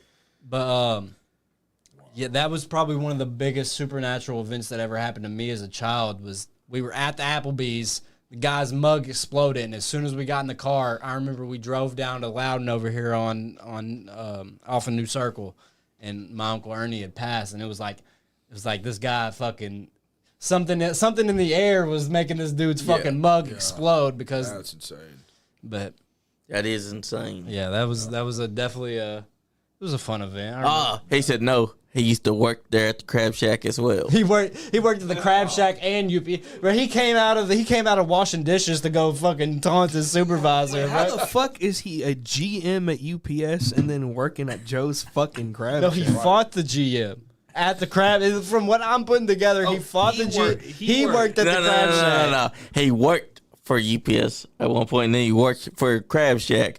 He's punched the UPS guy at UPS. He's punched the GM at the Crab Shack. Shout out Cash, bro. Shout out Cash. That's great. Trey Lopez said, Oh yeah, he's an Applebee's in Madison, Wisconsin is pretty fire. They all about that cheese. Joe's Crab Shack. He's fucking that. Oh, wait. This is the All goat. delivery services. Cash said, I'm banned from UPS, Amazon, FedEx, and Joe's Crab Shack. Hey, I can still try for USPS.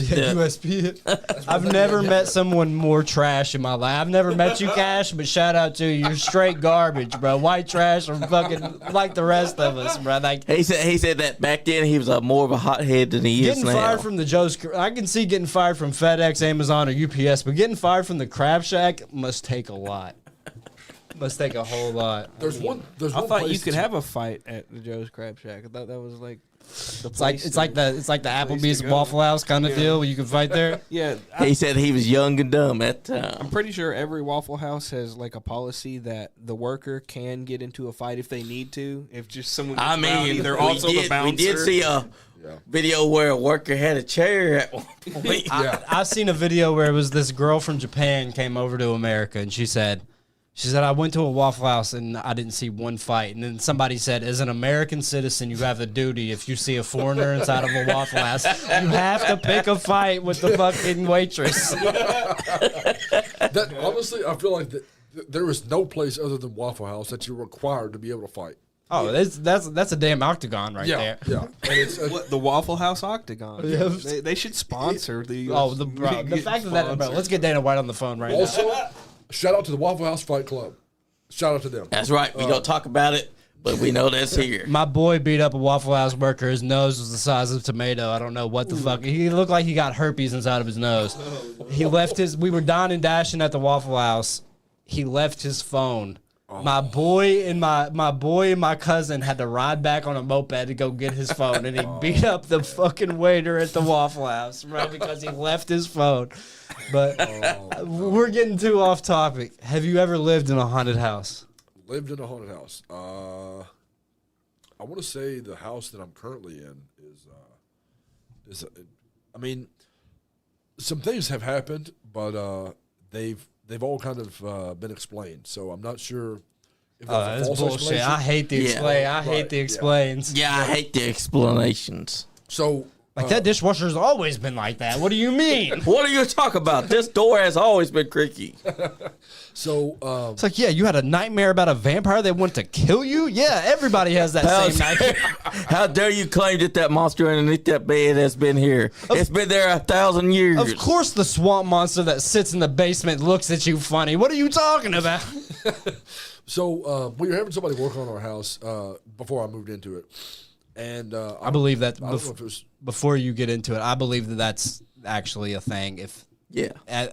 My mom had a house that was renovated. I've had a house that's renovated. If you fuck with a place that already has spiritual attachments to it, that can bring out the attachments. That's fair. So as the guy was working on it, he heard kind of I don't know if it was like a banging or knocking or clawing on the walls. And he was like, nope, I'm out. So he stood up and walked out. He said, I'll just come back another day. I digress. Did you know that UPS has an Indian burial ground on it? Oh, which shit. one? The one that we're Worldport. Yeah, that would make sense. Yeah. I believe it's between Wing Charlie and Wing Delta.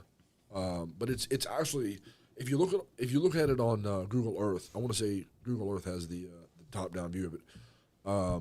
It's like a plot of land that's not touched by concrete or anything. It's just like kind of a square plot of land. And I did not know this. This is brand new news to me. Did you know this? It's an Indian burial ground.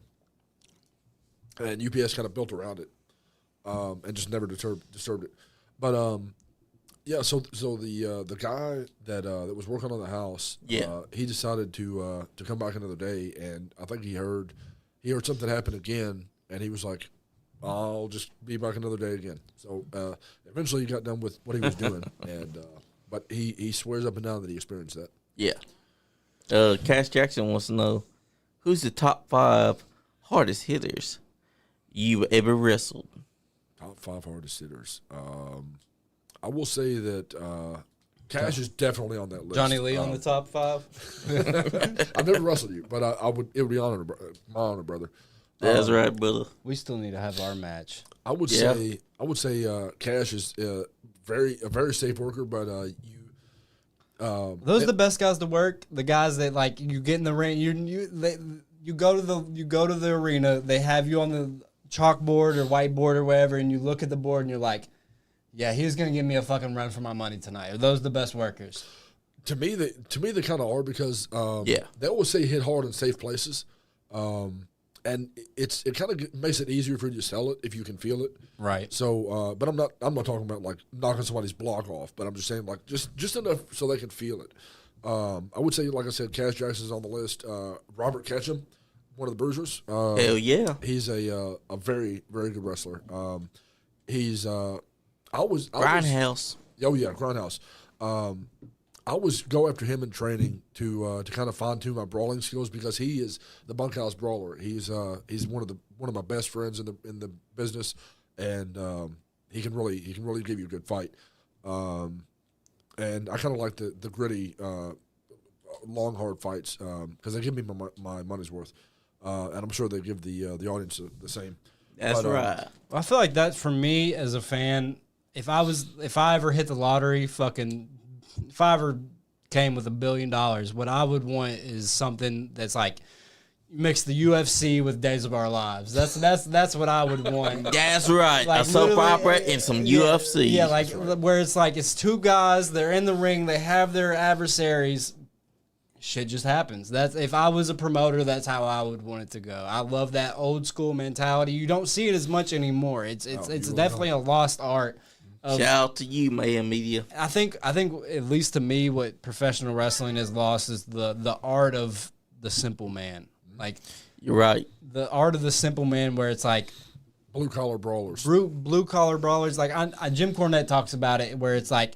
You see a big guy and a little guy fighting on the side of the road. The car's in flames, and you see the little guy just hit the bigger guy with an uppercut. Now you're in it. You want to see that little guy win because maybe the underdog. Maybe you don't. Maybe you don't want to see him win. Maybe you want to see the big guy win. And here's another thing: in today's wrestling, there are those that will cry about getting hit hard, and they don't understand that part of wrestling is physical combat. That's right. So if you can't handle a punch while you inside the ring, how much of whenever you go into a match is your own superstitions? Like how much going back to the supernatural stuff? How do you go in like, oh, I can't eat a bag of Jack Links before a match, or I can't hit the Thornton's bathroom 10 minutes beforehand. I got to come to the arena. I got to sit. I got to do my preparations. Is there anything that you do before a match that gets you in the mood, gets you psyched, and also how much? I know that you said that you're from Harlan, your family is deep rooted in coal mining. How much is that? I don't think that you're putting on a character. I think that that's deeply evolved into you as a person. That's right. How much is that you? And also with like the superstitions and stuff. Do you have any superstitions? Not so much superstitions as much as kind of an awareness. I always say that 90% preparation is key, at least, and 90% preparation, 10% skill. I mean, before a match, I don't like to eat before a match because I feel like it clouds my mind in a way. I like to just go in and get to business and get out, watch the rest of the show, talk to some of the younger boys, talk to some of the older guys, get the feedback, get some advice, and sit under some learning trees, and then hit the Waffle House. So at this point, are you the older guy? Or are you in the middle? Or are you a newer guy? Because I feel like you're the type of guy that if you see a kid that reminds you of yourself, you'll sit there and give them advice. But you're also actively looking for advice from the older guys too. I've always had this philosophy that you can learn from everybody that you meet, whether they're young or old. I feel like you could learn from even, like, not to say that I have any business in professional wrestling. I feel like you could sit here and talk to Johnny and learn something that, like, even as a fan or as a just what he does, you could probably sit here and learn something from him. Right, and I feel like that's from anybody though. That's right. It's always best to get the outside perspectives because you being inside the box, you might get the you might not see everything that goes on outside of the box. So honestly, I like to talk to the people that may be outside the ring and kind of get a feel for the vibe. Like, okay, so how do they react to this, and how was this kind of I feel like that's I feel like that's a supernatural thing too. Yeah, it might be the way that at least to me is wrestling has always been mythology. Like, from a very young age, like motherfuckers would tell me that the Undertaker wasn't a real dead. He was to me. Yeah, you can't tell me that he wasn't dead to me. Part of the art is to make it believable. Out of everything I ever watched as a kid, if I didn't care how many kids came up to me in the middle of school and told me that it was fake, it was real to me. Yeah. And I feel like that's it's not a lost art on professional wrestling. Exactly. But it's definitely, to me, what holds the glue together of professional wrestling is that it's above. It's an aura. I don't even think it's an aura. It's like a primitive feeling in a person almost. Yeah. Like it's like two guys fighting over, like, because we watch UFC and we get pissed off because we put money on it and we get mad. And but if we were sat there and watched wrestling the whole time, we'd be arguing about who's gonna win and why they're gonna win. Like, but we know. We're in the know, you know what I mean? But here's what makes it so good.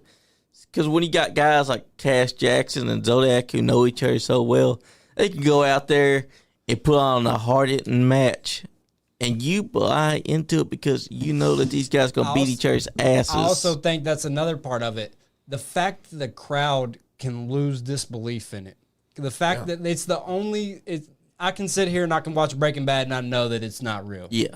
But if I went to an indie show and watched two guys beat the living shit out of each other, at the end of the night, I might be like, who knows? And I think that's the beautiful thing about professional wrestling is that like it's almost on the same wavelength of how we perceive these supernatural events. It's like, who knows? Even at the end of the night, we know that these are worked events and it's gone through. Sorry, I don't want to kill kayfabe, but that's no, it's all right. But it's the only sport and or entertainment that you can lose yourself in, and for a full audience, audience to be able to sit there and watch that and to drain their emotions and to drain their like. I have a word for it. I can't get to it, but to drain their instincts as a person, to lose that, it's like the only sport or the only entertainment that people actually do that with. That's why I consider it the most beautiful form of art. It's when it's done right, it's Shakespeare. That's right. Yeah. It is art done perfectionly. You kind of lose your previous reservations on it. You're watching people come out and you're starting to like you go into it being like, okay, this is a show, and then as they're entering, you're like, this guy's here to go to war, and then you can tell by the look on their faces, the mannerisms, the way they get in the ring, the way they face off against their opponent, and it's like, this is about to be a fight. Does something ever overtake you before a match? And it might not even in like a supernatural, like a spirit takes over you as a person, but like, is there something deeper rooted into you where it's like, even whenever you're walking down that entranceway, you're looking at your opponent and you're like, I don't care about any of the precautions. I don't care about this crowd. I'm here to fuck this dude I'm gonna fuck this guy up, and he better fuck me up back. Yeah. Yeah. When I'm at war with people like have you had a match with Kyle Maggard yet? That's one like I love Maggard. He's one of my favorite guys in the indie scene in Kentucky. I don't believe I've actually yes I have. It was a tag team match, so not technically. No, we need the singles. So yes, we need the singles because he likes to throw down too. No singles matches, but fun fact, I might be ipso facto related to him. Hell yeah! I think we might be. I think all three of us are related through UPS. Well, I'm happy to join the family. But yeah, I love Kyle, and I honestly love the way he does business. The way he gets to it, and the way that he structures everything out, like everything makes sense, and that's an art that's lost nowadays. Oh no, for sure, definitely. There's three people in the business right now that make things make sense to a T. Exactly. Jimmy Walls, Kyle Maggard, and Terry England. That's right. They all know exactly what they're doing, and as soon as I walk in that locker room, I'm like, this is going to be exactly what people. I'll add a fourth name to that list, okay. Brandon T. Wilson, because Brandon T. Wilson will see someone coming up with something that don't make sense, and he will shut that shit down fast. Good. I think the mythology of professional wrestling has a lot to do with it. Like to me, it's almost brainwashing to an extent, because back in the 60s and the 70s and the 80s, when the territories were really before the WWF, before Vince McMahon came along and said that these were the rules set in place, people bought into this shit. Yes, it did. This wasn't a show to people. This was how we perceive UFC. Yeah. So like the fact that like if I go to an indie show and I can lose myself, like that's almost a supernatural event in itself. That's right.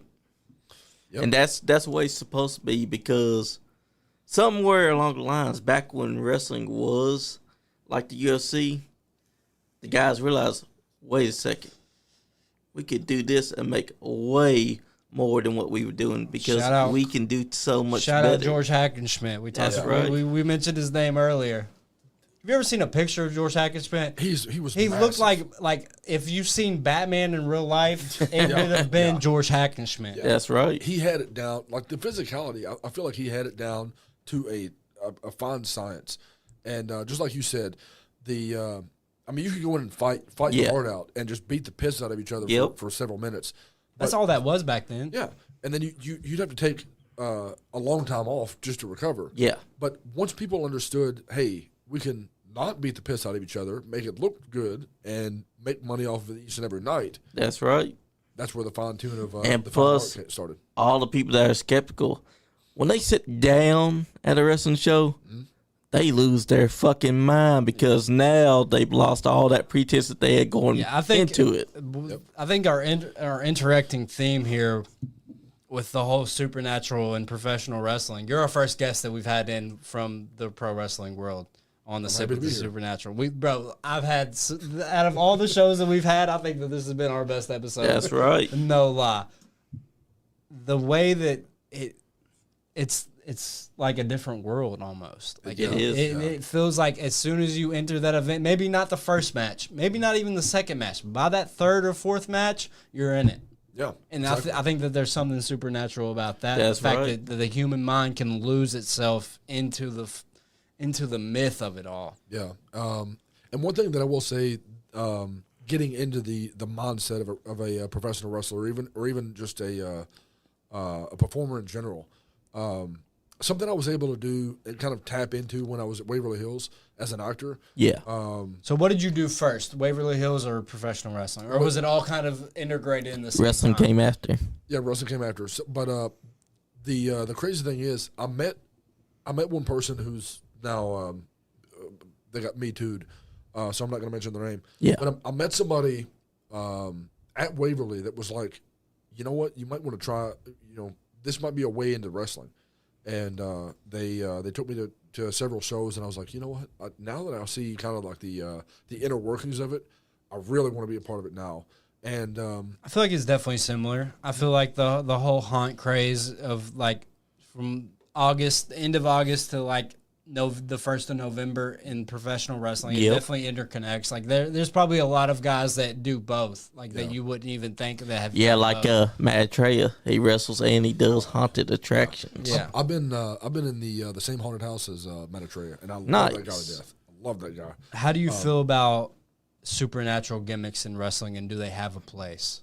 They do have they do have a place, but as long as every match doesn't have a supernatural gimmick, if it's used sparingly. Well, that's then why I would the say Undertaker, to me as a wrestling fan, my favorite of all time, and my dad would take me to Rupp Arena to watch wrestling, and even if it was a house show and I knew the Undertaker wasn't on the card, between every match I was going to the bathroom because I was scared. Yeah. So I think that there's the fact that you can implement that kind of storytelling Yep. into a world that is so far between. Like we said earlier, if I was to put on a promotion, it wouldn't. Yeah. It would be like UFC mixed with Days of Our Lives. The fact that something that out of this world could scare me as a kid was insane to me. Plus, Yeah. the facts when that Undertaker was injured, when they would have this ominous feeling that the Undertaker would come kinda anytime. You kind of gave me, when I was watching some of your stuff earlier, you kind of gave me some very early Glenn Jacobs, Bray Wyatt type of energy, Undertaker kind of energy. Like your entrance whenever you came out with the bird or the light, it gave me that kind of mood. Is that the kind of mood that you're trying to set for the crowd? I know that you say that you work baby. I do. I really like that kind of vibe. And the way I picture it is, I'm walking out of the mouth of the mine, and the bird. The story behind the bird is, and a lot of people might not get this, but in the very early days of coal mining, they would send a canary into the coal mine, To find the and what would happen is they would wait for the canary to come out, and if the bird would not come out, and it's presumed that it would die in the mine because the gases were too hazardous and too toxic. Yeah. That's how they would know not to go into the mine yet. But if it would come out safely, then they would know it's safe for them to go into the mine and start working. So that's the consensus of where you got that from. that's where I got that from. Well, you know, he's a coal miner. We got a prospector Yeah. in wrestling right now. How many generations do you go back? Like, how many? Like your grandfather, your grandfather's grandfather, your father. Like how many generations does it go back? I know that we're saying way too much. I'm a little tipsy. I've had way too much. Hey, I get you, They brother. don't, they don't call it the sip for the supernatural for a reason. He does get drunk. Yeah, I'm having super fun right now, dude. But I would I want to. So it's mainly on my mom's side. But I would say, since her family's from the mountains, I would say it goes back at least 3 generations. Nice. I'm not really entirely sure about that, but I believe it at least goes back several generations. But like I said, about like kind of getting into the mindset of a performer or a wrestler. Wait, real quick. Okay. Eric Boer said, Big D Daniel Luck says, hold on to that belt for him. Oh, I'll be holding on to it for a long time, especially when Big D's involved. Because honestly, I'm not afraid of a fight. Big D is a big man. He's about 400 pounds. Yeah. And 6'3", 6'4"? Yeah. I'm not afraid of a big challenge, and I'm not afraid to overcome him either. So that's what I'll say about that. Plus, you're a coal miner. That's right. You'll take it to him. That's right. I was built for hard work, and I was built for big challenges, and I was built to overcome those challenges. He's cold-blooded. I'm cold-blooded, and remember that. Because when the cold-blooded outlaw is standing above you with that title still in his hands, you'll know not to mess with the coal miner. That's why he's cold-blooded killer. That's right, cold-blooded outlaw. So about getting into the mindset of a performer and of a wrestler. A lot of times when I would walk into Waverly Hills and I would get that makeup on and I would prepare myself mentally, I would almost allow myself to become another person, and it would kind of scare me. That's at times. how you gotta do it. And like I said, it would kind of scare me at times because I knew that it was really strange to me to kind of like get into a mindset of somebody that's not myself. And to me, I was like, is this? I did acid and dressed up as the Joker for a couple like 5 Halloweens ago. I have seen your Joker. Yeah, and I have that exact. By the end of the night, my makeup was all smudged, and I was looking in the mirror, still tripping balls because I took fucking 2 with that. And I was like, I could burn down this city and nobody would stop me. Yeah, So I understand that completely of getting in the mindset once you have the whole gimmick on. Yeah, and I was always told that. To get into the kind of mindset, it was like, nobody that comes across you tonight is ever going to see you again. Yeah. They're gonna, and then after, they're going to see you differently. Right. And so it's not you they're seeing. It's this persona that you built for yourself. This person. So when they're being scared by you, when you're walking past them, you have to bring that kind of aura about you, where it's like, I don't care if I see you again. You're never going to see me again. Right. In the same way. Yeah. So that's the kind of mindset I brought to the character of that I played at Waverly Hills. That's kind of like and last night's Cruel. I'm sure you heard about this. Yeah. We had a man exactly like how you would do it. He gets himself into that psycho mode. He's called Cruel. He's a monster. Last night, he got stabbed by a fan. And that fan found out real quick what happens when you fuck with one of the boys. If you're going to an indie show or a wrestling show in general to be a fucking asshole, please don't show. That's right. That's all we need to say on exactly. that. Yeah. So it was crazy because I saw the video before I knew the story, because all I saw was a bunch of people beating up on a fan. What I saw as a fan, and I was like, What's this? What's this about? And then I started doing the research, and I found further stories about it.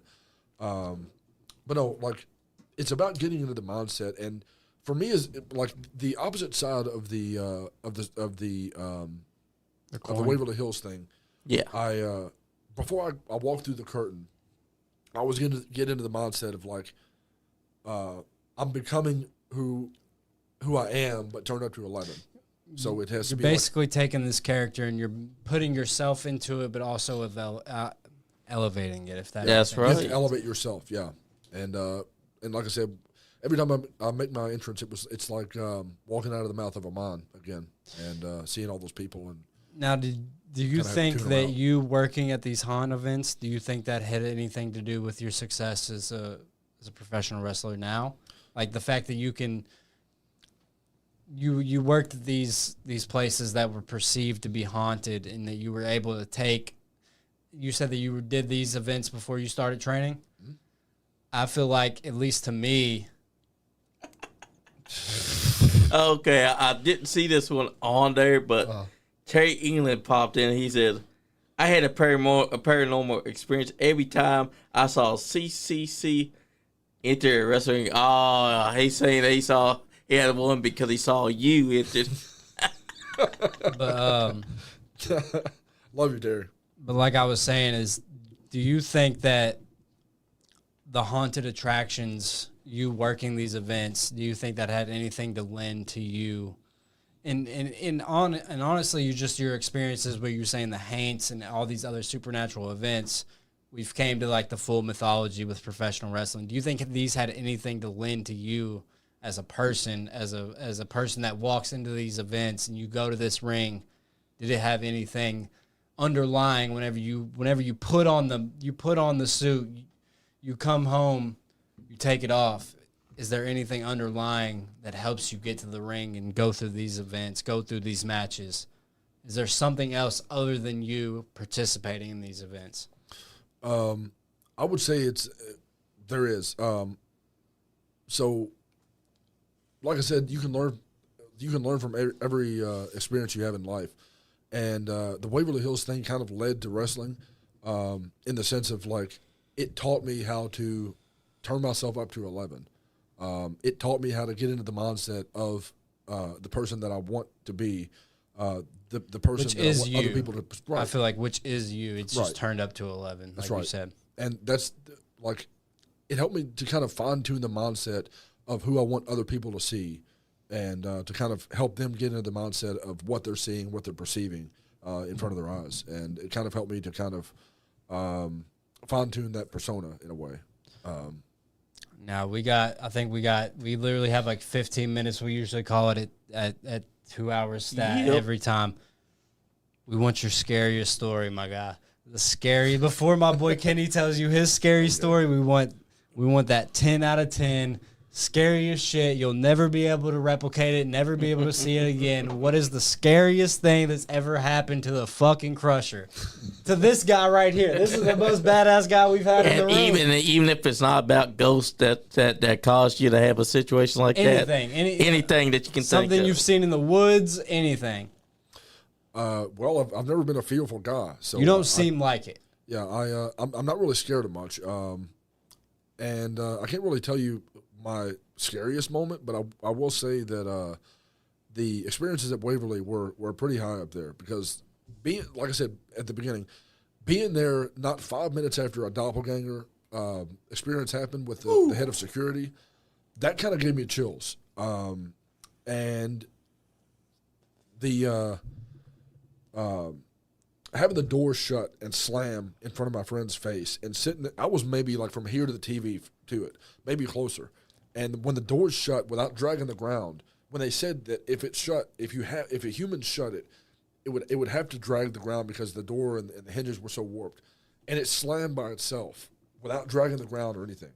That was creepy in and of itself. From talking to you, you seem like the guy that if, like, say you were out on a date or out with your buddies or just chilling with a group of people, you seem like the type of guy that if something was to happen, you would dismiss it just to calm the room down. That's the type of guy. That's the type of guy that I perceive you as. I don't know if that's true or not. Yeah, I've always been under the mindset. But you know what's happening underlying. Yeah. That's the type of guy that I see you as. Like if say we don't know each other, we're all out somewhere drinking or something crazy happens, you're the guy that's like, oh, that didn't happen. But underlying, you got it figured out. Or you're like, calm, everybody chill. I've always been under the mindset from my dad teaching me all of my life, not to worry about something if it hasn't happened to you yet, and if it has happened, not to worry about it because it's not currently happening now. So it's kind of like the past is the past and the future is the future. But live in the now and stay calm and keep a level head at all times, and don't be quick to anger. Cash says, "Love you, bruh. I'm getting off." Love you too, brother. Shout out Cash. Shout out Cash. And always be the cool head in the room, because if everybody else is panicking, you want to be the one person to calm them down and let them know that We're safe. Right, we're safe. We got the Lord with us. We got everybody with us. If we got to handle it, we can handle it. We can handle it. It makes it 10 times worse if you're worried about it. For sure. I feel like he's the type of person who, if he was riding in the passenger seat with me, and I had the headlights shining in the cave, and we saw the Wendigo, and I asked him, You want to get out and whoop this motherfucker's ass? I think he'd get out with me and whoop I don't know. I'm getting two vibes from him. Either he's the one that wants to beat the fuck out of it, or he's like, nah, I think we need to get the fuck out of here. It's like, it's in between. He's either the one that's like, we're tripping, bro, we didn't see nothing. Like, that's the kind of vibe that he's giving me. Like, he understands his strengths, but he doesn't understand. He also understands his weaknesses. I'm honestly also a person that doesn't fear anything. Because So you got Jesus on your side, you got right. you got Harlan on your side, you That's got right. the world on your side, Crusher. And honestly, like if something's meant to take me down, it'll do it. But I haven't come up against the one thing that can take me down and keep me down. It's all about getting up. It's about being knocked down 6 times and getting up 7. So that's the mindset I'm a part of. And if it has to be handled, then it's going to be handled. It's gonna be handled by the Crusher. That's right. And I'm in a lot of situations. I'm a kind of a gung ho kind of guy. Like, all right, let's do it. You know, let's find out. And You were a big Street Fighter as a kid. I could feel. yeah. I found myself. Gonna jackhammer that window. That's what we need to go ghost hunting so I can see this motherfucker jackhammer a fucking spirit, bro. I bet he'd see the spirit is big and he'd just be like, "Come here, motherfucker." Me and him are crying over in the corner. We pan over. It's just fucking Crusher jackhammering a fucking ghost. We're not even crying over the spirit. We're worried that the spirit's gonna die. The second death. Don't kill it, bro. Don't kill it. We can get. Like, let's get the footage first. It's like call 911, but not for me. Hold him up there just one moment longer. Speaking of the jackhammer, there was one time, and I can show you the video in a second. He thought he killed a guy. No, I feel like I came close because I got pissed and jackhammered somebody so hard that it took the wind out of them, and you could see in the video them raising their head up and trying to gasp for air after I hit the most beautiful jackhammer I think I've ever seen in my life that I've done. Oh shit! And because I had them up, He's like, fuck them. They deserved it. yeah, like, all right, it's like, all right, you're going, we're going. So that's what happened. Like I was, you know, it was one of those like, all right, we're doing this. You know, whether you want to or not, we're doing this. That's right. Now, You going down with me, bitch? Now we have like 10 minutes on the air. We usually call it at the 2-hour mark. You said that. When you're in the ring, does it even feel like you're there? Does it feel like something else is taking over you, or the gimmick that lives through you, or whatever it is? Does it even feel like you're there? Have you ever had an out-of-body experience in the ring where afterwards you're just like, that was amazing. I don't know how it happened. I'm looking back on it. The crowd is going crazy. They want us back in there. Have you ever had that experience? Honestly, yes. I had it was several times in the beginning of my career. I went into the ring and it was like boom, and I'm coming out of the ring and I'm like, Kind of that What's thing that? that we was talking about earlier. with It's the- it's like the other you took over. yeah, the other me took over exactly, and it was like it was one of those things like, did that just happen? And I have to watch the video and like, yeah, I was just in the ring like less than 5 minutes ago. It actually happened, and I have to kind of convince myself that it happened too. But it was like a surreal experience, and sometimes I kind of snap into the gimmick. I don't want to say character because it's not really a character. It's me. No, it's you. It's that- you amped up to a level. I feel like everybody has that. I feel like I have a lot of theories about crazy shit. I think that if the human mind can perceive it, then it's happening somewhere out in some vast multiverse. Yeah, it's like a kind of a Rule 34 Yeah. kind of thing. That's right. So like, there's a version of you somewhere out there that it's exactly how you perceive your gimmick as. Yeah. And I fully believe that. But it's like you're kind of snapping into like I said about the Waverly thing. You're kind of snapping into a different mindset, and like it's not you, but it's still you. And in a way, it's kind of scary, but it's also kind of not, because you don't want to hurt the other person for sure, for real. But you also want to get the job done and go home in one piece. Well, I think there's even a beauty behind that, to where if you, after the match, you look at the other guy and you're like, I have no idea what we did out there, but that was magic. I feel like that to me would be like the coolest shit and ever. I guarantee that guy's probably like, the fuck he means? He has no idea what we did out we just there. beat the piss out of each other. What are you talking But about? Superfly, we're at that mark. I think if we keep on talking, we're going to be here for another 2 hours. That's true. Crusher, Take, brother. out of everybody that we've had so far, we've had 6 episodes so far. Yes, we have. You're my favorite guest. I love you, appreciate it, man. Thank you. We've had a fucking great time with you. I wish that it like I hate that we didn't start at like 7 o'clock in the morning because I could be here all night. This was one of my favorite interactions in the whole studio as in general. Plug whatever you got to plug. Say whatever you got to say. You got the mic. What the fuck does the Crusher got going on, man? Well, I do have to say that I've been talking to the owner of Waverly Hills, Hell yeah. and she wants to pass along the word that our regular tour season runs between March and August. Public evening tours are scheduled on Fridays and Saturdays. Those are $30 per guest, and historical tours are scheduled on some Sundays at 2 p.m. Those are $35 per guest. Public 6-hour investigations are scheduled on Friday and Saturday nights after our tours are finished for that evening. Midnight to 6 a.m., those are $75 per guest. I think we found our fourth over here. Oh, yeah. That's right. Yeah. They run full-on investigations sometimes. I'm talking about you. I think you're our fourth in here, Crusher. I think you need to be I'm at here. every show that we That's have. brother. But yeah, I'm here, brother. I love it, and I love you all. And Now this was wanna amazing. come back. I've been in this studio 1,000 times. I helped start the studio. Yes, you have. Did you really? Yeah, I mean, This is our executive yeah, but producer. I like to say I got the MJF or Brock Lesnar contract. I come in once a month, I do my thing, and I leave. And I mean that because I got 2 kids, so I can't really do shit. Yeah. But out of every show, I've watched pay-per-views in here. I've had moments in not just this studio, but the other studio that we used to have. Out of every show that I've ever done, this was, to me, the best show that we've ever had.